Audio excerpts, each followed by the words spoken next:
আচ্ছা মা, তুমি না হলে কবে? তুমিও কি ছোট্ট ছিলে আমার মতন করে?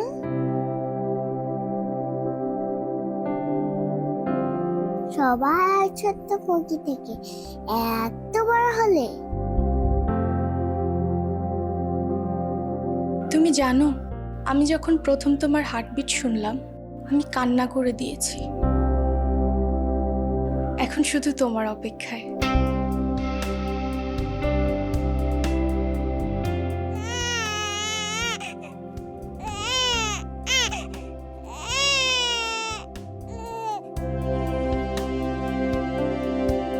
এইমাত্র জন্ম হলো এক মায়ের। রাবেয়ার কোল জুড়ে এসেছে অমূল্য রতন, যার মুখের হাসির জন্য উজাড় করে দিতে পারে সব। যতটা কষ্ট ছিল বেবিটা এখন কোলে নেওয়ার পরে সেই কষ্টগুলো এখন আর মনে নেই। সন্তানকে তিলে তিলে বড় করেন মা। দিনরাত যত্ন, সন্তানের বড় হওয়ার যাত্রায় টিফিন তৈরি করে হাত ধরে স্কুল, তারপর ক্লাস শেষ করে ফেরার অপেক্ষা। মায়ের মমতার কাছে হার মানে সব। মায়ের নিরাপদ কোলের উষ্ণতা আর কোমল স্পর্শে যে শিশু বেড়ে ওঠে, সেও একদিন হয়ে ওঠে মা। আমি ছাড়া ওদের পৃথিবী অন্ধকার, কোনোদিন সুখ শান্তি কিছু পাবে না। মার মতন কেউ ভালোবাসে না।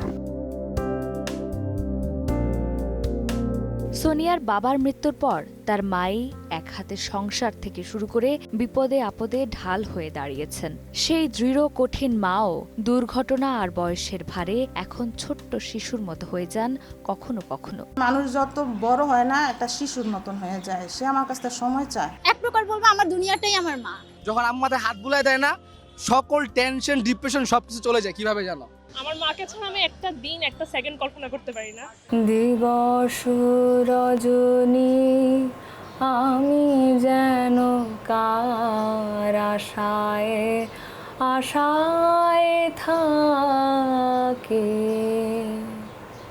মা, অনেক দিন তুমি আমার গানই শুনতে চাও না, আমাকে মনা বলেও ডাকো না।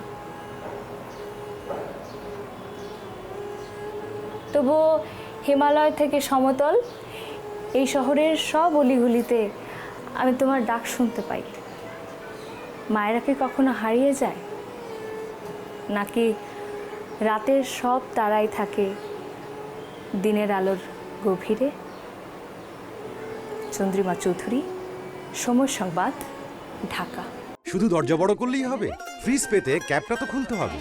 কোকা-কোলার এত বড় অফার, ক্যাপ খুলো, কোড দাও আর উত্তর দিয়ে জিতে নাও ফ্রিজ, টিভি, ফোন আর প্রতি বোতলে নিশ্চিত ক্যাশব্যাক।